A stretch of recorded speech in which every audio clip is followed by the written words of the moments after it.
जय श्री कृष्णा। राधे राधे।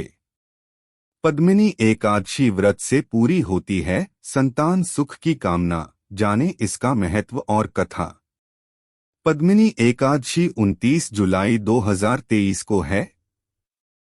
पुराणों में हर एकादशी व्रत की कथा का वर्णन है। पद्मिनी एकादशी व्रत के दिन कथा का श्रवण किए बिना ये व्रत अधूरा माना जाता है।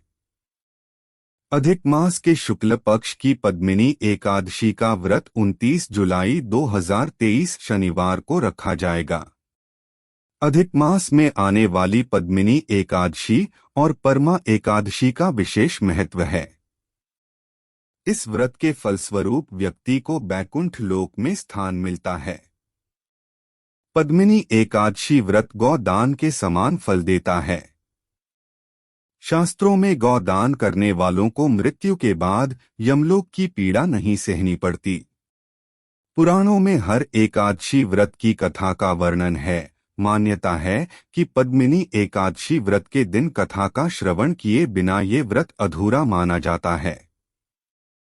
पद्मिनी एकादशी व्रत कथा। पौराणिक कथा के अनुसार त्रेतायुग में महिष्मती पुरी के राजा थे कि त्रिवीर्य अपनी 1000 पत्नियों के साथ रहते थे। राजा का कुल बड़ा था लेकिन उनकी एक भी संतान नहीं थी।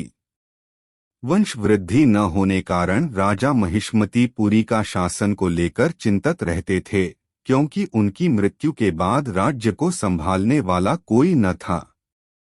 संतान प्राप्ति के तमाम प्रयास भी विफल हो गए। इसके बाद राजा कृतवीर्य ने वन में तपस्या करने का निर्णय लिया। पद्मिनी एकादशी से हुई सर्वगुण संतान की प्राप्ति। राजा के साथ उनकी पत्नी पद्मिनी भी वन जाने को तैयार हो गई।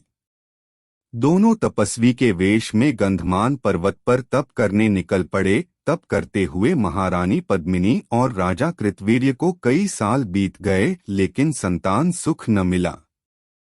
इसका बाद रानी पद्मिनी ने माता अनुसुया से इसका उपाय पूछा।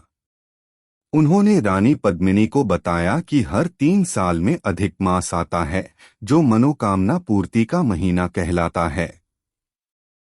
अधिक मास के शुक्ल पक्ष की एकादशी व्रत करने से तुम्हारी मनोकामना अवश्य पूर्ण होगी। रानी पद्मिनी ने पूरे विधि विधान से अधिक मास के शुक्ल पक्ष की एकादशी का व्रत पूजन किया। इसके फलस्वरूप विष्णु जी ने उसे संतान सुख का वरदान दिया। कुछ समय बाद राजा की त्रिवीर्य और पद्मिनी को पुत्र की प्राप्ति हुई, जिसका नाम था कार्तवीर्य अर्जुन। कालांतर में ये बालक बहुत पराक्रमी राजा हुआ। कार्तवीर्य अर्जुन ने रावण को भी युद्ध में धूल चटा दी थी और उसे बंदी बना लिया था।